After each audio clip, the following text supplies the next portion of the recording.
ಅನ್ನುವಂಥದ್ದು ನಾವು ಪುರಾಣಗಳಲ್ಲಿ ಓದಿದ್ದೇವೆ. ಆದರೂ ಕೂಡ ಭಾರತಕ್ಕೆ ಮತ್ತು ಶ್ರೀಲಂಕಾಗೆ ಇದ್ದ ಒಂದು ಕೊಂಡಿ ಯಾವುದಪ್ಪ ಅಂತಂದರೆ ರಾಮಸೇತು. ಗೊತ್ತಿರಬೇಕಲ್ಲ ನಿಮಗೆ, ರಾಮಸೇತು ರಾಮಾಯಣ ಕಾಲದಲ್ಲಿ ನಿರ್ಮಾಣವಾಯಿತು ಅಂತೇಳಿ ಹಿಂದೂಗಳ ನಂಬಿಕೆ, ಭಾರತೀಯರ ನಂಬಿಕೆ. ಆದರೆ ಯು ಪಿ ಎ ಕಾಲಾವಧಿಯಲ್ಲಿ ಆ ರಾಮಸೇತುವನ್ನು ಒಡೆಯುವಂಥ ಪ್ರಯತ್ನ ಆಯಿತು. ಗೊತ್ತಾ ನಿಮಗೆ? ಕಟ್ ಮಾಡೋಕ್ಕೆ ಹೋದರು. ಯಾಕೆ ಅಂತಂದರೆ ಅದಕ್ಕೊಂದು ಕಾರಣ ಇದೆ. ಈ ವೆಸ್ಟ್ ಬೆಂಗಾಲ್ ಆ ಕಡೆಯಿಂದ ಬಂದು ಗುಜರಾತ್ಗೆ ತಲುಪಬೇಕು ಅಂತಂದರೆ ನಾವು ಭಾರತದ ನಕಾಶೆ ಗೊತ್ತಲ್ಲ, ಆ ಕಡೆ ಬಂಗಾಳ ಕೊಲ್ಲಿಯಿಂದ ಬಂದು ಗುಜರಾತ್ಗೆ ತಲುಪಬೇಕು ಅಂತಂದರೆ ಶ್ರೀಲಂಕಾವನ್ನು ಸುತ್ತಕೊಂಡು ಬರಬೇಕು. ಈ ರಾಮಸೇತುವನ್ನು ಕಟ್ ಮಾಡಿಬಿಟ್ರೆ ಸ್ವಲ್ಪ ಈಸಿ ಆಗುತ್ತೆ, ತುಂಬ ಡೀಸೆಲ್ ಉಳಿಯುತ್ತೆ, ಪೆಟ್ರೋಲ್ ಎಲ್ಲ ಉಳಿಯುತ್ತೆ, ತುಂಬ ಟೈಮ್ ಉಳಿಯುತ್ತೆ ಅಂತೇಳಿ ಯು ಪಿ ಎ ಸರ್ಕಾರದ ಅವಧಿಯಲ್ಲಿ ಆ ರಾಮಸೇತುವನ್ನು ಕಟ್ ಮಾಡುವಂಥ ಪ್ರಯತ್ನಗಳಾಯಿತು. ಆಗ ತಮಿಳುನಾಡಿನ ಮುಖ್ಯಮಂತ್ರಿ ಆಗಿದ್ದಂಥ ಕರುಣಾನಿಧಿಯವರು ಕೂಡ ರಾಮ ಹಾಗೆ ರಾಮ ಹೀಗೆ ಇವರೆಲ್ಲ ಅಫಿಡವಿಟ್ ಹಾಕಿದ್ರು, ಅದೊಂದು ಕಾಲ್ಪನಿಕ ಕತೆ, ಮತ್ತೊಂದು ಮಗದೊಂದು ಅಂತೇಳಿ. ಎಷ್ಟು ಅಡ್ವಾನ್ಸ್ಡು ಈಗ ಇತ್ತು ನಿಮ್ಗೆ ಗೊತ್ತಿದೆ. ಒಂದು ಕಲ್ಲನ್ನು ಕಟ್ ಮಾಡೋದು ಕಷ್ಟನೇನ್ರಿ? ಈಗ ಒಂದು ಕಲ್ಲು ಕಟ್ ಮಾಡೋದು ಕಷ್ಟನಾ? ಸುನೀತಾ ವಿಲಿಯಮ್ಸ್ ಅವರನ್ನು ಹೆಂಗೆ ಕರ್ಕೊಂಬಂದ್ವಾ ಇಲ್ಲ? ಏನು ಮಾಡಿದರು? ಕಟ್ ಮಾಡೋದಕ್ಕೆ ಮಿಷನ್ ಹೋಯಿತು. ಇದು ಕಟ್ಟುಕತೆ ಇಲ್ಲ, ಇದು ನಿಜ ಕತೆ. ಕೊನೆಗೂ ರಾಮಸೇತುವನ್ನು ಕಟ್ ಮಾಡೋದು ಅಂತ ಆಯಿತು. ಕಟ್ ಮಾಡಿಬಿಟ್ಟು ಅಲ್ಲಿ ಜಾಗ ಮಾಡಿಬಿಟ್ಟು ಹಡಗು ಹೋಗೋದಕ್ಕೆ ಜಾಗ ಮಾಡೋದು ಅಂತ ಮಿಷನ್ ಹೋಯ್ತು ಸ್ವಾಮಿ.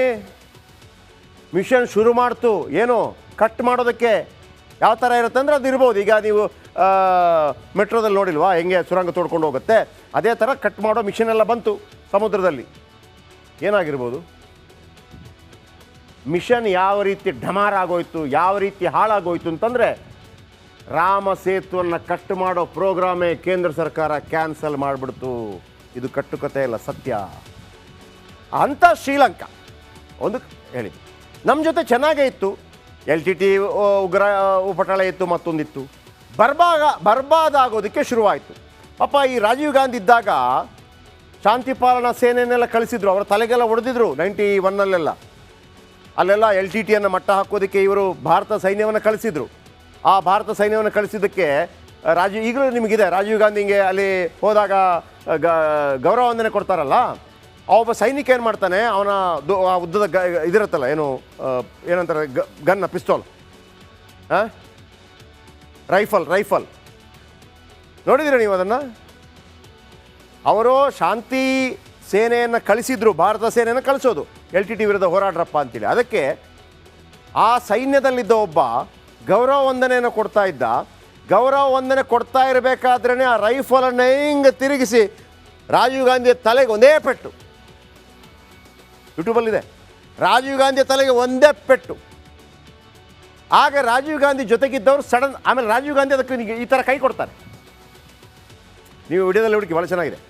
ಹಾಗೆಲ್ಲ ಸಹಾಯ ಮಾಡಿದ್ದು ಅಂತ ನಾನು ಹೇಳಿದ್ದು. ನಮ್ಮ ಜೊತೆ ಚೆನ್ನಾಗೇ ಇದ್ದರು. ಯಾವಾಗ ರಾಜಪಕ್ಸೆ ಅನ್ನುವಂಥದ್ದು, ಜಯವರ್ಧನೆ ಎಲ್ಲ ಬರ್ತಾರೆ, ರಾಜಪಕ್ಸೆ ಅದು ಕೂಡ ಒಂದು ಸಮುದಾಯ. ರಾಜಪಕ್ಸೆಗಳು ಬಂದರೂ ಭಾರತಕ್ಕಿಂತ ಅವರಿಗೆ ಚೀನಾ ಇಷ್ಟ ಆಗೋದಕ್ಕೆ ಶುರುವಾಯಿತು. ಚೀನಾ ಏನು ಮಾಡ್ತು? ಚೀನಾಗೆ ಶ್ರೀಲಂಕಾದ ಸುತ್ತಮುತ್ತ ಜಾಗಗಳು, ಐಲ್ಯಾಂಡ್ಗಳು ಬೇಕಾಗಿತ್ತು. ಯಾಕೆ ಅಂತಂದರೆ ಆ ಐಲ್ಯಾಂಡ್ಗಳಲ್ಲಿ ಅವರು ವಿಮಾನವನ್ನು ಅಥವಾ ಅವರು ಪೆಟ್ರೋಲ್ ಡೀಸೆಲ್ಗಳನ್ನು ಆಮದು ಅಂದರೆ ಏನು ಶೇಖರಣೆ ಮಾಡಿಟ್ರೆ ಅವ್ರದ್ದು ಕ್ಯಾಲ್ಕುಲೇಷನ್ ಏನಪ್ಪ ಅಂತಂದರೆ, ನೋಡಿ ಅಲ್ಲಿರೋದು ಚೀನಾ, ಭಾರತ ಇಲ್ಲಿದೆ. ಭಾರತಕ್ಕೆ ಅಟ್ಯಾಕ್ ಮಾಡೋದಕ್ಕೆ ಅವರೆಲ್ಲೂ ಜಾಗ ಇಲ್ಲ, ಯಾಕೆಂದರೆ ಎಲ್ಲ ಸಮುದ್ರ ಇದೆಯಲ್ಲ. ಶ್ರೀಲಂಕಾಕ್ಕೆ ಸಾಲ ಕೊಟ್ಟು ಕೊಟ್ಟು ಕೊಟ್ಟು ಕೊಟ್ಟು ಶ್ರೀಲಂಕಾವನ್ನು ಬರ್ಬಾದ್ ಮಾಡಿಬಿಟ್ಟು ಶ್ರೀಲಂಕಾದಲ್ಲಿ ಏನೆಲ್ಲ ಆಯಿತು ಗೊತ್ತಿದೆ. ಚೀನಾ ಕೈವಶ ಮಾಡ್ಕೊಳ್ಳೋಂಥ ಪ್ರಯತ್ನ ಮಾಡ್ತು, ಶ್ರೀಲಂಕಾವನ್ನಲ್ಲ. ಆದರೂ ಕೂಡ ಅಕ್ಕಪಕ್ಕದ ಜಾಗದಲ್ಲಿ ಏನು ಡಿಮಾಂಡ್ ಮಾಡುತ್ತೆ ಅಂದರೆ, ಸಾಲ ಕೊಡ್ತೀನಿ, ನಿನ್ನ ಏರ್ಪೋರ್ಟಲ್ಲಿ ನಾನು ವಿಮಾನ ಇಳಿಸ್ಬೇಕು, ನಿನ್ನ ಏರ್ಪೋರ್ಟಲ್ಲಿ ನಾನು ಪೆಟ್ರೋಲ್ ಇಡಬೇಕು. ವಿಧಿ ಇಲ್ಲ.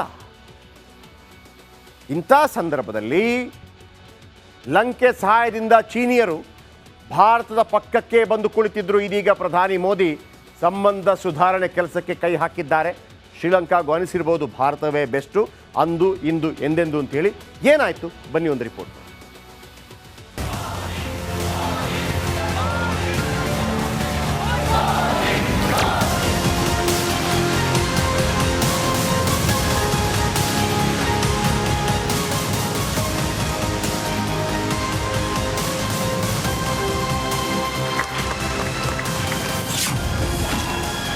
ಲಂಕೆಯಲ್ಲಿ ಮೋದಿ, ಚೀನಾದಲ್ಲಿ ಬೆಂಕಿ. ಅಪ್ಪಪ್ಪ ನಮೋ ನಮಃ ಅಂದ್ರು ಅನುರ. ಶ್ರೀಲಂಕಾ ಅಧ್ಯಕ್ಷರಾಗಿ ಆಯ್ಕೆಯಾಗುತ್ತಿದ್ದಂತೆಯೇ ಅನುರಾ ಕುಮಾರ ದಿಸನಾಯಕೆ ಭಾರತಕ್ಕೆ ಬಂದು ನೀವು ನಾವು ಬೇರೆಯಲ್ಲ ಅಂತ ಸ್ಪೀಚ್ ಕೊಟ್ಟು ಹೋಗಿದ್ರು. ಆದರೆ ಕೊಲಂಬೋ ತಲುಪುತ್ತಿದ್ದಂತೆಯೇ ಚೀನಾದ ಹೂಡಿಕೆಯ ಕನಸು ಕಾಣತೊಡಗಿದ್ರು. ಆದರೆ ಇವತ್ತು ಪ್ರಧಾನಿ ಮೋದಿ ಶ್ರೀಲಂಕಾಗೆ ಹೋಗಿ ಅನುರಾ ಕುಮಾರಗೆ ಬುದ್ಧಿ ಹೇಳಿ ಬಂದಿದ್ದಾರೆ.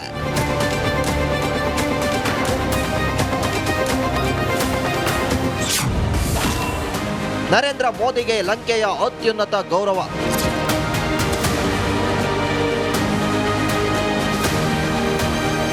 ದ್ವೀಪ ರಾಷ್ಟ್ರಕ್ಕೆ 3 ದಿನಗಳ ಭೇಟಿ ವೇಳೆ ಪ್ರಧಾನಿ ಮೋದಿ ಅನುರಾ ಕುಮಾರ ದಿಸನಾಯಕ ಜೊತೆ ಹಲವು ವಿಷಯ ಚರ್ಚಿಸಿದ್ರು. ಇದೇ ಸಂದರ್ಭದಲ್ಲಿ ನಮೋಗೆ ಶ್ರೀಲಂಕಾದ ಅತ್ಯುನ್ನತ ಗೌರವವಾದ ಮಿತ್ರ ವಿಭೂಷಣ ಪ್ರಶಸ್ತಿ ನೀಡಿ ಗೌರವಿಸಲಾಯಿತು. ರಕ್ಷಣಾ ಒಪ್ಪಂದಕ್ಕೆ ಮೋದಿ ದಿಸನಾಯಕೆ ಸಹಿ ಹಾಕಿದ್ದು. ಭಾರತ ವಿರೋಧಿ ಕೆಲಸಕ್ಕೆ ನಮ್ಮ ಭೂಮಿ ಬಳಕೆಯಾಗಲ್ಲ ಎಂದು ಶ್ರೀಲಂಕಾ ಭರವಸೆ ನೀಡಿದೆ. ಟ್ರಂಕೋಮಲಿ ಎನರ್ಜಿ ಹಬ್ ಮಾಡಲು ನಿರ್ಧರಿಸಲಾಗಿದ್ದು, ಶ್ರೀಲಂಕಾದ ಪೂರ್ವ ಭಾಗದಲ್ಲಿ ಅಭಿವೃದ್ಧಿಗೆ ಭಾರತ ಸಹಾಯ ಮಾಡಲಿದೆ. ಡಿಜಿಟಲ್ ತಂತ್ರಜ್ಞಾನ ಹಂಚಿಕೆಗೆ ಭಾರತ ಒಪ್ಪಿದ್ದು, ಆರೋಗ್ಯ, ವ್ಯಾಪಾರ, ಗ್ರಾಮೀಣಾಭಿವೃದ್ಧಿಗೆ ಆದ್ಯತೆ ನೀಡಲಾಗಿದೆ. श्रीलंका में इंडियन ओरिजिन तमिल कम्युनिटी के लिए 10,000 घरों का निर्माण कार्य जल्द पूरा किया जाएगा. श्रीलंका के 700 अतिरिक्त कार्मिकों को भारत में प्रशिक्षण प्रदान किया जाएगा. ನರೇಂದ್ರ ಮೋದಿ ಶ್ರೀಲಂಕಾ ಪ್ರವಾಸ ಕೈಗೊಂಡಿದ್ದಕ್ಕೆ ಚೀನಾಗೆ ಚಿಂತೆ ಶುರುವಾಗಿದೆ. ಮುಂದೊಂದು ದಿನ ಲಂಕೆಗೆ ಸಾಲದ ಬಿಸ್ಕೆಟ್ ಹಾಕಿ ಹತ್ತಿರವಾಗಲು ಯತ್ನಿಸಬಹುದು. News desk, Republic Kannada.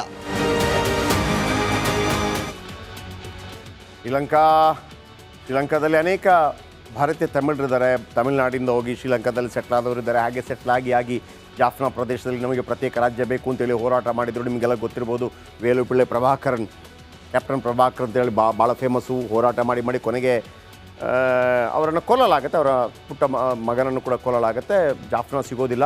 Cyanide ಅನ್ನೋ ಮುಖಾಂತರ ಫಸ್ಟು ಆ ಥರ ಒಂದು LTT ಅಂತಂದರೆ ಸಿಕ್ಕಾಕೊಂಡ್ರೆ ಅದನ್ನು ಆಮೇಲೆ ನಿಮ್ಗೆ ಗೊತ್ತಲ್ಲ, ನಮಗೆ ಸಹಾಯ ಮಾಡಿದರು ಅಂತೇಳಿ ಏನು ಸೇನೆಯನ್ನು ಕಳಿಸಿದರು. ಯಾರು ನಾನು ಹೇಳಿದ್ನಲ್ವ, ರಾಜೀವ್ ಗಾಂಧಿ ಭಾರತೀಯ ಸೇನೆಯನ್ನು ಕಳಿಸ್ತಾರೆ. ಅಲ್ಲೇ ಒಬ್ಬ ಹೊಡೆದಿರ್ತಾನೆ, ಗೊತ್ತಲ್ಲ ನಿಮಗೆ, ಬೇಕಿದ್ರೆ ಯೂಟ್ಯೂಬಲ್ಲಿ ನೋಡಿ. ಅಲ್ಲೇ ಒಬ್ಬ ಹೊಡೆದಿರ್ತಾರೆ, ತಲೆಗೆ ಸಣ್ಣ ಪುಟ್ಟ ಗಾಯ ಆಗಿರುತ್ತೆ, ರಕ್ಷಣೆ ಮಾಡಿರ್ತಾರೆ. ನಂತರ ಅವರು ಅಲ್ಲಿಗೆ ಬಿಡೋದಿಲ್ಲ.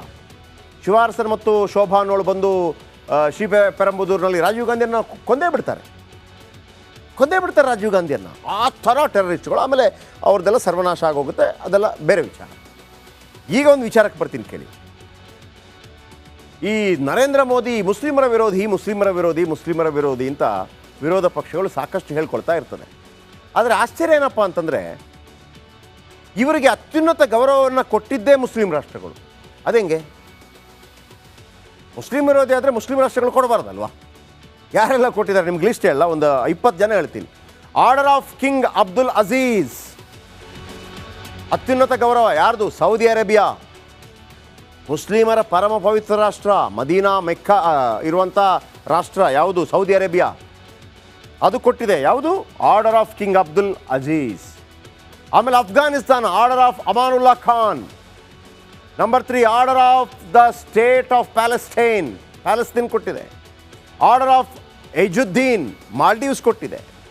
ಆರ್ಡರ್ ಆಫ್ ಜಯೇದ್, ಅರಬ್ ಗಣರಾಜ್ಯ ಕೊಟ್ಟಿದೆ. ಆಮೇಲೆ order of the Renaissance, Bahrain ಕೊಟ್ಟಿದೆ. ಲೀಜನ್ ಆಫ್ ಮೆರಿಟ್, ಅಮೆರಿಕ ಕೊಟ್ಟಿದೆ. ಆರ್ಡರ್ ಆಫ್ ಫಿಜಿ ದೇಶ ಕೊಟ್ಟಿದೆ. ಆರ್ಡರ್ ಆಫ್ ಲೋಗೋಹು, ಪೂಮಾ ದೇಶ ಕೊಟ್ಟಿದೆ. ಲೀಜನ್ ಆಫ್ ಹಾನರ್, ಫ್ರಾನ್ಸ್ ಕೊಟ್ಟಿದೆ. ಆರ್ಡರ್ ಆಫ್ ಹಾನರ್ಸ್, ಗ್ರೀಸ್ ಕೊಟ್ಟಿದೆ. Order of the dragon king, Bhutan ಕೊಟ್ಟಿದೆ. Order of saint Andrew, Russia ಕೊಟ್ಟಿದೆ. ಆರ್ಡರ್ ಆಫ್ ನೈಜೀರಿಯಾ ಕೊಟ್ಟಿದೆ. Dominic award of honour, Dominica ಕೊಟ್ಟಿದೆ. Order of freedom of Barbados ಕೊಟ್ಟಿದೆ. ಆಮೇಲೆ order of Mubarak al Kabeer, Kuwait ಕೊಟ್ಟಿದೆ. Order of the Nile, Egypt ಕೊಟ್ಟಿದೆ. ಮಿತ್ರ ವಿಭೂಷಣ ಇದೀಗ ಶ್ರೀಲಂಕಾ ಕೊಟ್ಟಿದೆ. ಹೈಯೆಸ್ಟು